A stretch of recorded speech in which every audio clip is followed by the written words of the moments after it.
Welcome back, and we're continuing our conversations on the Breathe Pakistan conference. Now, joining me is Valerie Hickey, who is the Global Director for Climate Change at the World Bank, and she has a number of years of experience looking at the environmental portfolios in Latin America, and now is leading global efforts around climate change. So, we're lucky to have you here. Welcome to the conference. Welcome to this conversation. I think one key area a lot of Pakistanis have always been worried about, and it's naturally there's also complexities of climate finance, but Pakistan itself did not have a framework for climate finance or have the nitty-gritties in place, and now it's being developed. A lot of Pakistanis still have this question: what it is, how does it work? So that's where I think we really want your opinion on that. Where do you think, as a country, we stand right now? What needs to be done? And in terms of the support the bank has been providing the country over the last 15 years, and now the new country partnership framework as well, which is heavily focused on climate change. What are your thoughts that what are the next few steps Pakistan needs to really take to broaden and improve its climate finance, sort of the money coming in, and how also it is handled within the country? So I have to say it's been one of the joys of being able to participate in the DawnMedia conference, Breathe Life, here today, because I've learned so much about Pakistan's own approach, and I'm going to take a lot of that learning back, because we're in a moment where climate change, not the physical weather that's changing, but the responses to climate change, the politics around climate change is retreating.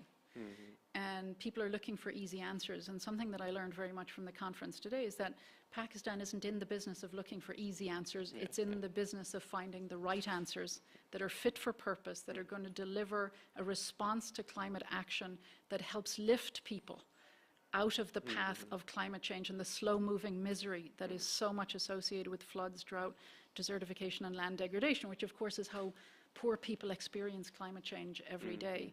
When it comes to climate finance, I was so glad to hear that in Pakistan, unlike in some other countries, there's thinking about the three places climate finance are going to come from. So often the conversation is just around international public finance when it comes to climate change. The money from the Green Climate Fund, the money in the new fund for responding to loss and damage, money from overseas development assistance. And yet the truth is that's always going to be the smallest part of the pie. And so instead, Pakistan is clearly thinking about what about its own domestic budget, its own taxes and spending, because at the end of the day, this is going to be a huge source of climate finance. One of the things we talk a lot about at the World Bank in terms of mobilizing climate finance is subsidy reform. Desertification is going to take $1 billion a day to reverse. We spend as a world over $2 billion a day in agricultural subsidies that are actually accelerating desertification. So there's a source of climate finance right now there. It's not about taking money away from the pockets of farmers. It's making sure they have the same amount of money in their pockets, but instead of using that money to apply, for example, chemical fertilizer, which isn't necessarily bringing better production on farm, and it's actually giving them respiratory illness, because as you put too much nitrogen-based fertilizers on the land, it's going into the water, it's aerosolizing, people are getting sick. Instead of doing that, they get the same money to use biofertilizers, to think about planting trees on their farms, which improves by a much greater extent productivity without any of the downside of pollution and illness that comes with it. So that's a big part of the conversation, and clearly here in Pakistan, that is a real part of the conversation. We heard, I have to say today, from Senator Rehman, who talked about the fact that no one is coming to save us. The money for responding to climate change is not going to come from overseas. It's going to come from domestic public budgets, and it's going to come from the private sector, including here in Pakistan. Local money markets are already thinking about how can they be part of the energy revolution, because there's money to be made in the energy revolution. The solar revolution that's happening across Pakistan right now, there are commercial returns for investing in these sorts of energy solutions. There are commercial returns in thinking through how do we improve productivity on land. For a country that has 6% of global milk production, the 5th largest beef herd in the world, at a time when the world and the growing middle class wants access to more milk, to more meat, huge market opportunities to do this right. If, for example, the 50% of rangelands in the country that are degraded can be restored. And so this is where private capital is looking to seize those opportunities, whether it's for the energy revolution, whether it's for adaptation and the growth agenda, where there's really money to be made. And so I think those are the places where climate finance is ultimately going to come to fill the $348 billion gap between now and the end of this decade that's needed in order to safeguard Pakistan, a country that didn't cause climate change, but is at the forefront of suffering that slow-moving misery. We've already touched upon a couple of things. The CCDR, which says 348 billion, and then we have constant thinking that the international public finance needs to be coming in larger quantities. So whenever anyone says that Pakistan needs 40 billion, people just think that, okay, will the IMF give us 40 billion per year or the bank give us? But it's usually the private sector gap that has to be filled in. So from that perspective, the current national climate finance strategy or approaches, there's also this constant, I would say, criticism that a lot of it, the money that it does get is debt. And not just Pakistan, the rest of the developing world as well. How is the bank adjusting to those needs? I know the loss and damage fund is being activated now, but overall, what do you see happening in the next, say, 20 years, which will gradually change this momentum towards more, needs-based financing, maybe debt for nature swaps, all of these mechanisms also coming into play to bridge in this gap? So there was cautious optimism at the last conference of the party, the big UN conference on climate change in Azerbaijan in November, because of something called the New Collective Quantified Goal, terrible sort of UN-type climate language that nobody understands, but the NCQG, which basically made a commitment from the 23 countries of the global north to provide, as a floor, at a minimum, $300 billion worth of climate finance to emerging market and developing economies every year. Now, an awful lot of that money is going to come in the form of debt. And that's okay. Because at the end of the day, debt is an investment. And you cannot get the type of energy revolution you need without debt. The world, nobody, neither the Pakistani government itself nor governments in the global north, want to subsidize for-profit companies who can already make commercial returns. So an awful lot of the investments in climate finance that are made in renewable energies can be made on commercial terms because there are commercial returns. And that's why for us it's the use of the relatively scarce grant financing that becomes so absolutely critical. It's figuring out it's a small part of the pot of money, and it always hasn't been used to the best effect. And so it's figuring out who are the communities, what are the community-led businesses that this grant funding can support where there are no commercial returns to what they're doing. Where in the short term it's investing in public infrastructure that's necessary to safeguard a large swath of public. And that's why we spend an awful lot of time working with the green vertical funds, whether the Global Environment Facility, the GF, the Green Climate Fund, and now the new fund for responding to loss and damage, to really help them think through and strategize how to use their precious grant financing as a catalyst, not just to invest in another green project, but to use these as a catalyst to build green economies. One of the cheapest things to finance, which has the largest leveraging impact, is policy reform.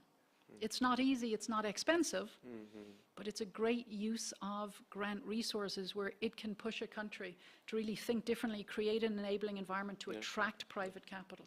So that's a lot of the thinking that we're doing in this space and a lot of the learning that we're doing. I think one last thing that, given that we have this discussion about the Global South and particularly about South Asia right now, World Bank has been doing a couple of things over the past year around air pollution. Then you have WHO conference coming, focusing entirely on air pollution this year. And I think in the CCDR as well, the estimate we put up was 6.8% loss of GDP because of health effects and all that, and that's all over South Asia, right? And right now it's the epicenter of air pollution. So do you think that the bank's involvement all over the world, what are the sort of prescriptions you see South Asia as a whole can use, not just Pakistan, but looking at India, looking at Nepal, looking at Bangladesh as well? These are, 1/5, 1/4 of the world's population now, and an estimated 1.7 million lives lost due to air pollution every year.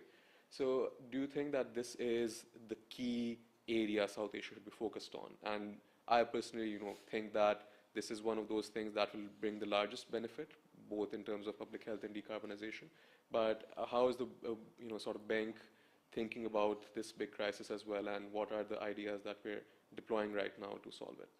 It's true, unfortunately, that air pollution, particularly in South Asia, sits right at the center of climate change, growth and competitiveness, and human capital development. Yeah. Because air pollution is undermining all of them. Nobody is going to move to a city and bring your multilateral company with you if you know your kids are going to get sick with asthma. Exactly, yeah. Nobody is going to want to be a tourist in a place where you're feeling sicker at the end of your holiday than before you went. Climate change is exacerbating this. Air pollution exacerbates climate change. And of course, kids who are growing up with respiratory illness, they're going to miss time in school. They're not going to be competitive in a globally competitive labor force. And so this really is something that we think is an absolute must do across South Asia, particularly because too many of the top 100 cities that are facing the world's worst air pollution are here in South Asia. The good news is it is fixable. It is reversible. We've seen this. We've worked with Beijing, for example, a city that had some of the worst air pollution for decades. A city that I've worked in a lot, and it took me 20 years between when I started working and the last time I visited Beijing just a few months ago to realize that you can see past your hand because the air pollution was so bad, the smog was so bad. And what we learned from lessons in Beijing, what we've learned from Mexico City, what we've learned from Los Angeles, these are all huge metropolises, just like we have across South Asia, is that there's basically four things that are key. The first is data and analysis.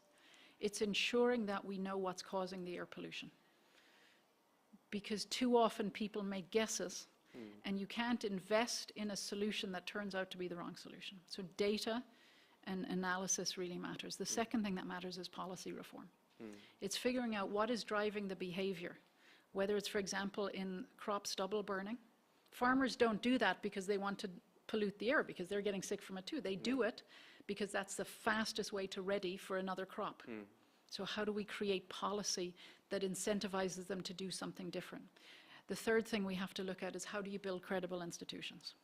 Not just ministries of environment who are charged with measuring and monitoring air quality, who have to be transparent with the data to show what they're doing, but ministries of transport to understand what are the options to have better energy efficient electric vehicles, for example. What does that look like? How do you have to think about a tax regime to incentivize people to buy new cars that are electric rather than new cars that are fuel inefficient? And so these are the conversations about credible institutions and working not just with ministries of environment, but in all the affected sectors. And the final thing is investing in infrastructure. So this is something that we've learned is critically important. You have to change your stock of cars. You have to figure out the clean technology and getting industry to change out its technology. We've done this in Turkey, for example. We're working with the State Industrial Bank, have provided a subsidized credit line to ensure that companies who are interested in shifting out of old technologies, because ultimately they want access to the European market and they need to have cleaner technologies to gain that market access, but can't afford to do it at the current cost of capital, we're ensuring that the cost of capital is brought down so they can accelerate that transition. Doing the same in places like the Kyrgyz Republic, where a big driver of air pollution is residential heating and cooling, and that is something certainly that is a growing part of the air pollution problem across South Asia, particularly in cities where temperatures are going above 40, 45, even 50 degrees Celsius. Cooling matters and doing it efficiently. And how do you make money available so that families can buy the cooling technologies they need, or can update the technologies they need without breaking the bank? Particularly important at a time of a cost of living crisis. So these are the ways of doing it. Having the right data and analytics, thinking about the right policies, working with institutions across all sectors, and investing in the right infrastructure and equipment. We found that when you do that together, it takes less than 10 years. And that's why we're so excited here to make a commitment to what we're calling 35 by 35, is to reduce the level of pollution to 35 micrograms, which is still a little bit too high, still more than it should be, but it's a lot less than it is by 2035. And that's a commitment that we stand ready to support the government of Pakistan, because it is the government at the federal, the provincial levels who are going to have to take sometimes these difficult decisions. It's the households who are going to have to spend some money, and we stand with you to make that happen. So summary being that you need to be evidence-based, you need to have investable ideas and projects, and you need to be patient, that these things will take 5 to 10 years. Yes, So but they can happen. They can happen. They've happened in Beijing, Mexico, and even the poster child London smog of the 1950s and 60s. Exactly. So thank you for those great comments as well. Happy to have you here, and I hope you enjoy the rest of the conference. Yes, and a huge congratulations to DawnMedia, because it takes a lot of courage these days to stand up and talk about climate change at a time when a lot of other countries and companies are stepping back. So thank you. Thanks so much. Stay tuned for more.